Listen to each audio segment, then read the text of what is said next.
Hoje a gente vai mergulhar numa das disputas mais fascinantes da história da ciência. E não é sobre planetas ou gravidade, é sobre algo que está na nossa cara o tempo todo: a cor. De um lado, a física rigorosa de Isaac Newton, do outro, a visão poética, humana de Johann von Goethe. E no centro disso tudo tem uma pergunta que é simplesmente fundamental. A cor é uma propriedade do mundo? Algo que existe lá fora independente da gente? Ou será que ela é, na verdade, uma criação da nossa própria mente? Uma experiência totalmente interna? É essa a questão que a gente vai investigar hoje. E aqui estão os nossos protagonistas. Newton, o gigante da física que via a cor como um problema a ser resolvido, com matemática, com precisão.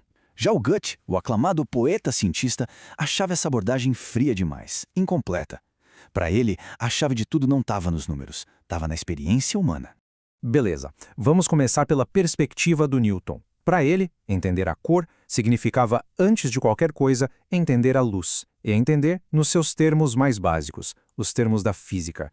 E esse aqui, olha, é o experimento icônico que mudou as regras do jogo. Newton mostrou que um feixe de luz branca, quando passa por um prisma, não era colorido pelo vidro. Pelo contrário, a luz se decompunha nas cores que já existiam dentro dela.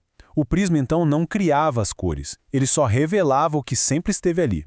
Então a conclusão do Newton é categórica, é preto no branco. A cor é uma propriedade objetiva e mensurável da luz. Um comprimento de onda específico corresponde a uma cor específica. E ponto final.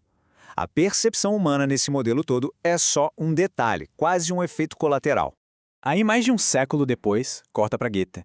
E ele não podia discordar mais. Ele começa uma verdadeira rebelião contra essa visão de Newton, dizendo que, poxa, reduzir a cor a meros números era ignorar o principal, a nossa experiência de ver.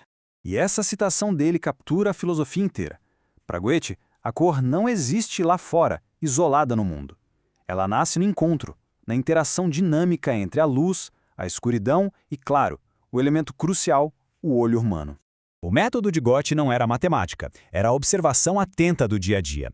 Ele apontava para fenômenos como as cores que aparecem nas bordas entre o claro e o escuro, ou como o fundo de um objeto muda completamente a nossa percepção da cor dele. E também as famosas pós-imagens. Sabe aquela cor oposta que a gente vê depois de encarar algo por muito tempo? Pois é, tudo isso eram mistérios que a física do Newton simplesmente passava batido.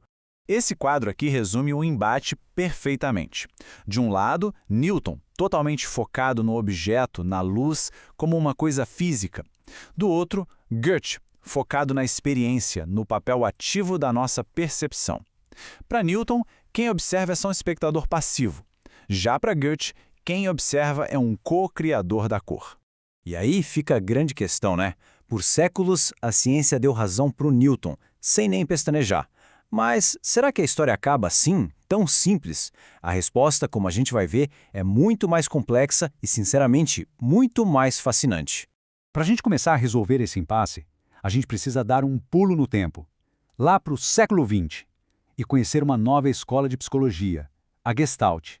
É a abordagem dele sobre percepção que vai nos dar a ponte que faltava entre essas duas visões de mundo. O princípio central da Gestalt é, de verdade, revolucionário. Ele diz que a nossa mente não funciona como uma câmera, só registrando pixels de luz passivamente. Pelo contrário, ela é uma organizadora ativa. Ela agrupa os estímulos para a gente perceber padrões, estruturas, para perceber o todo. E isso nos leva a um exemplo prático, um fenômeno que o próprio Goethe já tinha sacado, mas que a Gestalt consegue explicar de uma forma brilhante.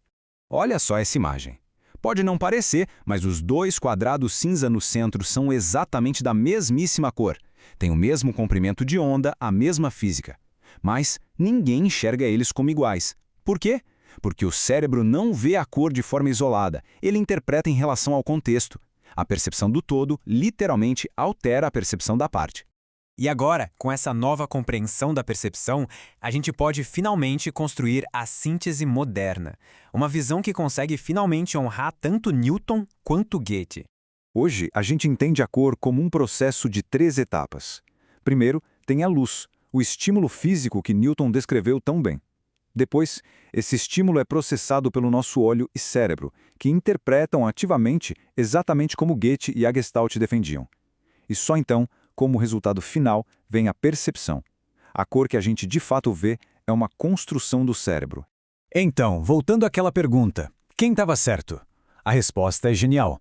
Os dois. Newton descreveu perfeitamente a entrada, o estímulo físico da luz, e Goethe, por sua vez, descreveu genialmente a saída, a experiência psicológica da cor. Eles não estavam errados, eles só estavam olhando para lados diferentes da mesma moeda, que é super complexa. E o mais legal é que a neurociência moderna confirma tudo isso. Hoje a gente sabe que não existe uma relação simples, de 1 para 1, entre o comprimento de onda da luz e a cor que a gente percebe. O cérebro leva em conta o contraste, o contexto, até a memória, para construir a nossa realidade visual. Percepção não é um reflexo do mundo, é uma criação. E essa é a lição final, a ideia profunda de todo esse debate. A cor não está só no raio de luz, e também não está trancada dentro da nossa cabeça. Ela é um evento de relação. A cor emerge justamente ali, no ponto de encontro, na interface entre o mundo físico e a nossa mente consciente. E isso nos deixa com uma pergunta para refletir. Se algo que parece tão básico e real como a cor é, na verdade, uma construção da nossa mente, que outras partes da nossa realidade, que a gente acha que são tão objetivas, são também o resultado dessa dança complexa entre o mundo e a percepção? Fica aí a reflexão. Obrigado pela companhia nesta análise.